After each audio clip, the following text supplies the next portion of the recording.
ABC 10 News at 11 starts now. Confusion tonight in Imperial County after the governor calls for officials to reinstate the stay-at-home order during his daily press conference. Good evening. I'm Steve Atkinson. And I'm Kimberly Hunt. Late tonight, Imperial County officials announced they never lifted that order. 500 patients have already been transferred out of the county because of overflowing hospitals. Our 10 News reporter Laura Acevedo spoke to business owners who say they're struggling as cases to the east of us continue to rise. The governor zeroed in on Imperial County today during his press conference, saying the county's positivity rate in the last 14 days is 23% compared to the state's 5% increase. The Board of Supervisors for the County of Imperial in closed session today to discuss the following matters. After an emergency closed session meeting, Imperial County supervisors responded to Governor Gavin Newsom's call for them to do more to stop the spread of coronavirus in the region. We obviously are at a point now where the impacts in surrounding counties, the impacts in the public health within the counties is such that we believe it is time to dial back. County leaders saying they never lifted their stay-at-home order, pointing out that facial coverings are still required and that things remained closed except for essential needs. Personal care businesses like hair and nail salons are still closed. Restaurants are only open for takeout. It means sacrifice and responsibility. No one is saying any of this is going to be easy, but it is necessary. We have no choice. Our health depends on it. Late Friday, the county posted this timeline on their Facebook page, showing what they've done to try to slow the spread of the virus. Despite insisting the stay-at-home order is still in place, the timeline shows parks and outdoor areas opened in late April. In late May, the timeline shows some retail and religious services reopened. A county spokesperson says that was done with the state's permission. I know this county is very hard hit. For business owners like Jake Iyer, the rise in cases means reopening could be further away. Iyer owns the Broken Yoke in El Centro. They've been completely closed since March. We got to the point where we had to try to do the to-goes. We did that for a few days. Unfortunately, it just was not financially justifiable on a day-to-day basis for us. Imperial County officials say they will be working with the governor's office in the coming days to see what they can do to help slow the spread of the virus. Laura Acevedo, ABC 10 News. And today, San Diego County shattered the single-day record in positive COVID-19 tests. 440 people have tested positive, and our county total passed the milestone of 12,000 positive cases. 6 people also died. That brings that total to 358. The European Union is set to ban most Americans, along with other countries ravaged by COVID-19, in a new travel advisory that could possibly be implemented in the next few days. As ABC's Rena Roy reports, this comes as the U.S. hits a record high for the third straight day, with more than 44,000 new cases reported today. Tonight, ABC News has learned most Americans may soon be prohibited from stepping foot on European soil. The European Union assembling a list of countries, including the U.S., whose citizens will be banned from non-essential travel due to high infection rates. The list, pending final approval, could go into effect July 1st. This as Vice President Mike Pence painted a positive picture today during the first White House coronavirus task force briefing in nearly 2 months.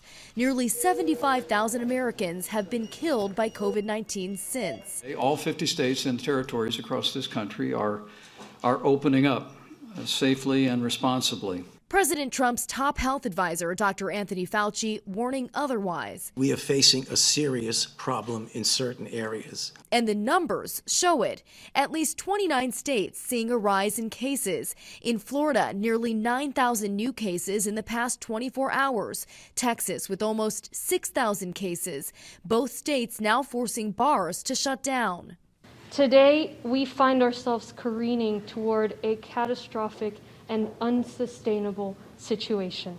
The governor of Texas also reducing restaurant capacity a day after halting the next phase of reopening. 23 states are facing an increase in hospitalizations. In Dallas, ICUs over 70% full. I need you to put your mask on. I need you to help me. That's how you can help me. New Mexico, San Francisco, and Arizona also pressing pause on reopening. One of the largest hospitals in Arizona activating surge plans to handle COVID cases. We have a wildfire that's out of control. Health experts have been pleading with Americans to avoid large crowds and to keep social distancing. But when pressed on recent campaign rallies, Vice President Pence defended the mass gatherings, saying Americans should not have to forfeit their constitutional rights to freedom of speech, even in a health crisis. Rena Roy, ABC News, New York. And the county has shut down an Escondido restaurant, accusing the owner of refusing to comply with public health orders. The county claims that employees at Hernandez Hideaway did not wear masks. Social distancing and sanitization protocols, they were also not put into place. This is the second restaurant in the county to be shut down because of alleged violations. Hernandez Hideaway will be allowed to reopen once it does submit a plan to the county to show it will follow the health orders. Well, let's take a look at an interactive map of the hardest hit areas in San Diego County.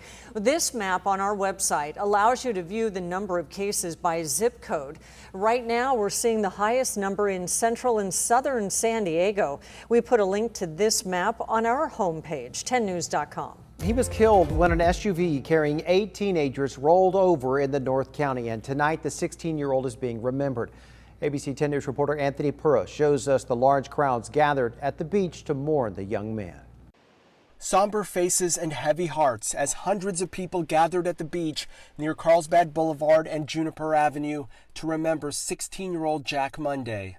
Jack died after the SUV he was in rolled over early Wednesday morning around 2:15. It happened at the intersection of Carlsbad Village Drive and Valley Street. Police say there were 7 other people in the SUV. They were taken to the hospital with injuries ranging from minor to severe. Police don't believe alcohol was a factor in the rollover, but they are looking at speed. Hours after the crash, flowers and cards began appearing at the scene where the tragedy took place as family and friends mourned the teenager. Very unfortunate and heartbreaking, and I pray for their family, and the community's lost a good one, really. Honestly, a very good one. On Friday, a larger crowd held a vigil to remember Jack. They lit candles and comforted each other during a very difficult time. Anthony Pura, ABC 10 News. And we have an ABC 10 News follow-up on a 27-year-old woman who went missing from the Paula Casino Wednesday night. Escondido police tell us that Caitlin Schwint has been found and is okay. She posted a message to her Facebook page Wednesday night saying that she thought she was possibly drugged and assaulted. Police have not shared details on how Schwint went missing or where she was found. There is a search for nearly a dozen people who ran from a boat which washed ashore in Encinitas earlier today. The 11 men and women made a run for it just after 4 p.m. Encinitas lifeguards say the boat was heading north along the shoreline before making an abrupt turn toward land. The boat beached and everyone on board ran down Neptune Avenue. The Border Patrol, Homeland Security, and the Sheriff's Department were notified. No word yet whether anyone has been found or where the boat came from. The family of a 2-year-old who died after contracting E. coli at the San Diego County Fair last year is now suing. And they have joined with 10 others who they say also got sick and are filing a lawsuit against the 22nd District Agricultural Association, which operates the Del Mar Fairgrounds. The suit accuses the association of not providing enough hand washing stations and failing to properly inspect and screen the animals at the fair.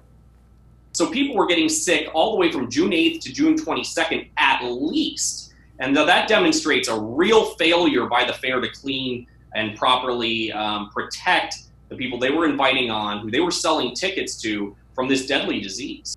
A spokesperson for the association says they can't comment on any pending litigation. Of course, this year's San Diego County Fair has been postponed because of the coronavirus. But this has been going on too long. This is more than a glitch. Well, members of the Sweetwater community gathered today to say they're fed up with the school district. People marched down Fifth Avenue to protest the recent teacher layoffs and leadership changes. Earlier this week, the district was handed a state audit citing fraud and misappropriation. This after around 200 teachers were laid off. Community members are now calling for cuts to come from board members who make six-figure salaries. I would feel extremely guilty making that much money knowing that we're cutting from the students we're supposed to serve in our community. The district is justifying the cuts to teachers, saying there's a decrease in enrollment. The La Mesa Farmers Market is back after being closed for several weeks because of the pandemic. In order to keep everyone safe, the Farmers Market is implementing some new safety measures. Customers are required to wear face coverings and practice social distancing. Only vendors are allowed to touch the produce, and hand sanitizing stations are set up throughout. That farmers market will be open again next Friday afternoon from 3 to 7.